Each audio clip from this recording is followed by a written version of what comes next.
Okay, this is a video for Descartes' Meditation on First Philosophy, which, it's a difficult book. I'm, however, happy to get back into philosophy, which is more of my field, although I'll probably be better talking about this than reading it, for whatever reason. Yeah, okay. So, for these notes, I think I'm more leaning towards just trying to grapple with the content rather than trying to apply it or synthesize it just because it's so difficult. Um, so here are some things that I feel like I need to resolve, hopefully in session, but who knows. Descartes talks about, I have this bowl, it's full of apples, and I thought all these apples were good, but now I notice one of them is rotten. And I don't want the whole thing to become rotten, so I'm going to take out all the apples and look at each apple and see if it's rotten, and then put it aside if it is, or otherwise put it back into the bowl. I'll have my bowl of unrotten apples that are unthreatened by rotten apples. And that's pretty cool, but, and it represents, it's a metaphor for my beliefs, some of them are corrupt, even though I thought they were all good, and so I need to get rid of all. I need to reject all of them, and then see the good ones, and then slowly, put it back together. Thing I wonder, though, is it possible to reject all of one's beliefs? In other words, if I tilt the bowl over, are there any apples that are unable to leave the bowl? Either by their nature or just by the fact that there must always be at least one apple in the bowl. And if so, that kind of might ruin the project, because can't empty all of them, and what's up with that? And I think Descartes says that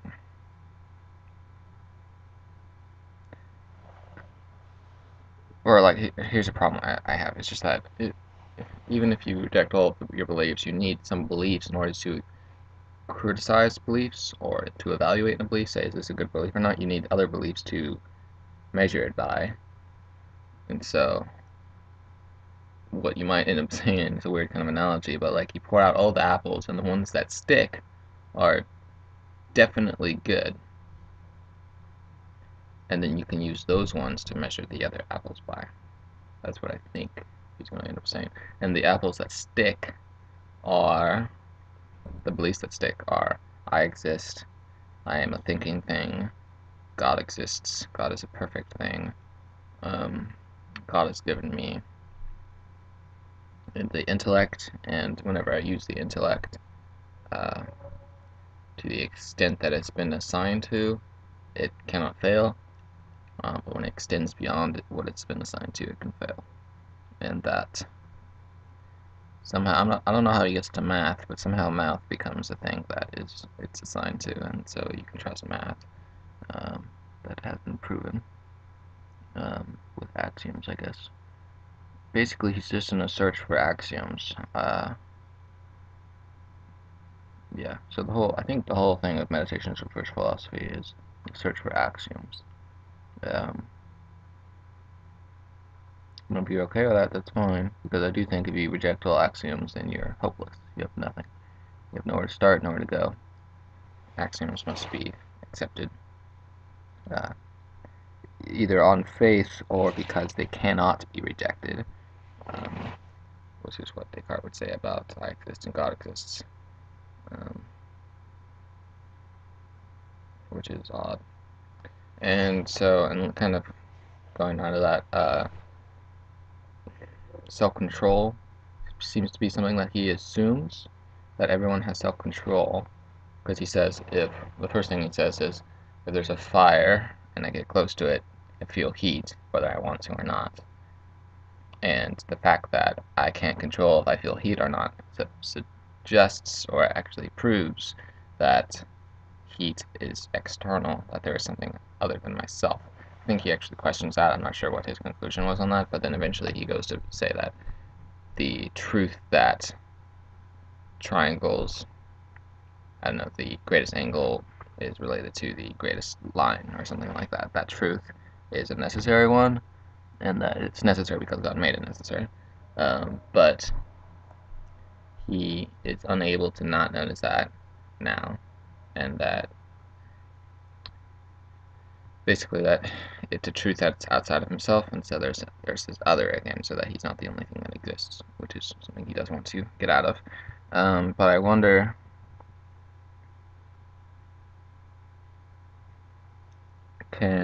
isn't it possible that you are the only thing that exists? It's just that you don't have self-control. So yourself is inflicting things upon yourself, and those things are from yourself. And this is because you're immature or whatever. He would say that if you're the only thing that exists, then you must be perfect. A perfect thing would have self-control. And that seems, intuitive. I wonder if that's indubitable. Because I feel like not self-controlish thing. I don't know if it's undoubtable that self-control is a great-making quality, or a perfecting quality. Which is another thing, is Descartes' use of the ontological argument was first used by Anselm, actually, way back in I think the 11th century, maybe the 12th century. And one problem that was raised with that is existence a great-making quality? Is it inconsistent to think of God as a thing that is greater than any other thing but doesn't exist? Is existence something that you need in order to be greater than any other conceivable thing? Maybe not. That is a problem with the ontological argument, and I don't know if Descartes addresses that, but I'd like to think about that more. And also the idea of the infinite. Do people have the idea of the infinite in their minds? Like, do they actually have the idea in their minds? In the sense that it exists in their minds, or that they possess it in some sense. If they do, then I think it does make sense for Descartes to say that then there must be something that's creating that idea, because I can't just take the things that I have and exaggerate it to infinity, because it's beyond the measure of degree. It's without limits. To remove limits is more than just to exaggerate something. To expand the limits is quite different from removing limits. But I don't know if I'm convinced that it's indubitable that people, or anyone, has the idea of the infinite in their mind. Maybe they're just deceived. Maybe they think they have the idea, but they don't. Or maybe he probably proves it better than I'm giving him credit for. Almost definitely. I just don't see it yet. So these are some problems I'm having with Descartes. This is not a very good notes video, but like I said, I'm just kind of struggling through it. I do like his conclusions, I like his method, I like his gall, I like his style. Meditations were definitely a lot more helpful than the objections and replies, though, for me. They were more confusing. I do think there are serious problems with what he says. So that is all that I have to say. Yeah, sorry.